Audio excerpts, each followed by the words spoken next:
Mkurugenzi mkuu wa shirika la kimataifa la nishati ya atomiki duniani IAEA, Rafael Grossi, ametaka kufanyika kwa ukaguzi wa maeneo ya nyuklia ya Iran yaliyoharibiwa katika mashambulizi ya kijeshi yaliyotokea mwezi Juni ili kuthibitisha usalama wake na kuhakikisha upatikanaji kwa wakaguzi wa kimataifa.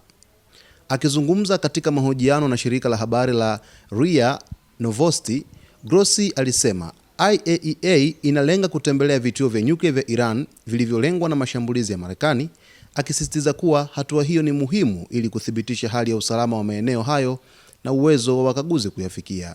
Grossi alieleza kuwa mpango wa nyuklia wa Iran haujajikita katika vituo vitatu pekee vilivyoshambuliwa, bali unajumuisha miundombinu mipana ikiwemo shughuli za urutubishaji wa uranium, utafiti wa maendeleo, pamoja na vituo vingine vingi vya nyuklia kote nchini.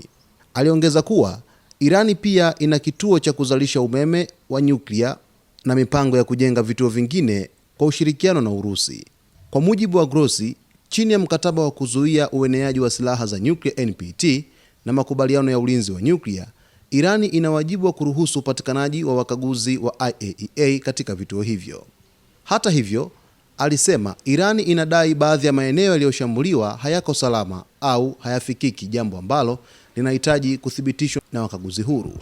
Kauli za Grossi zinakuja wakati ambapo Wizara ya Ulinzi ya Marekani, Pentagon, ilidai kuwa mashambulizi ya kijeshi ya Marekani yalifanikiwa kuharibu kabisa vituo vya nyuklia vya Iran. Hata hivyo, Irani imepinga vikali wito wa IAEA wa kufanya ukaguzi mpya wa maeneo yaliyoshambuliwa. Mkuu wa shirika la nishati ya atomiki la Iran, Mohammad Eslami, alisema IAEA haina itifaki iliyo wazi ya kukagua vituo vya nyuklia vilivyolengwa na mashambulizi ya kijeshi kutoka Israel na Marekani. Eslami alisema kuwa ukaguzi uliendelea katika vituo ambavyo havikushambuliwa, lakini akasisitiza kuwa ukaguzi wa maeneo yaliyolengwa na mashambulizi unahitaji taratibu maalum na zilizoainishwa. Alikosoa IAEA kwa kushindwa kutoa tamko la kulaani mashambulizi hayo, akisema shirika hilo halina haki ya kudai ukaguzi bila kuwa na miongozo rasmi. Aliongeza kuwa Irani imekuwa ikishirikiana na IAEA, lakini hakuna hatua madhubuti wala msimamo rasmi uliotolewa na shirika hilo kuhusu mashambulizi yaliyofanywa dhidi ya vituo vya nyuklia vya Iran. Ni IAEA inayopaswa kuwajibika kwa Iran na kwa jumuiya ya kimataifa, Eslami alisema.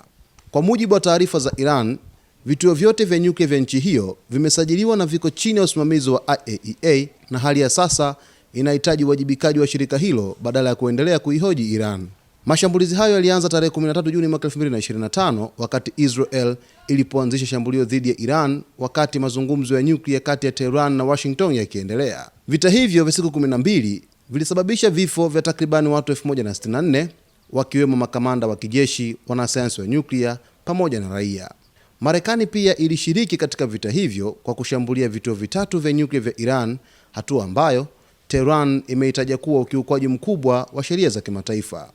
Kwa mujibu wa mashambulizi hayo, vikosi vya silaha vya Iran vilishambulia maeneo ya kimkakati katika maeneo yanayokaliwa kwa mabavu pamoja na kambi ya kijeshi ya Al Udeid nchini Qatar, ambayo ni kambi kubwa zaidi ya kijeshi ya Marekani katika eneo la Asia Magharibi.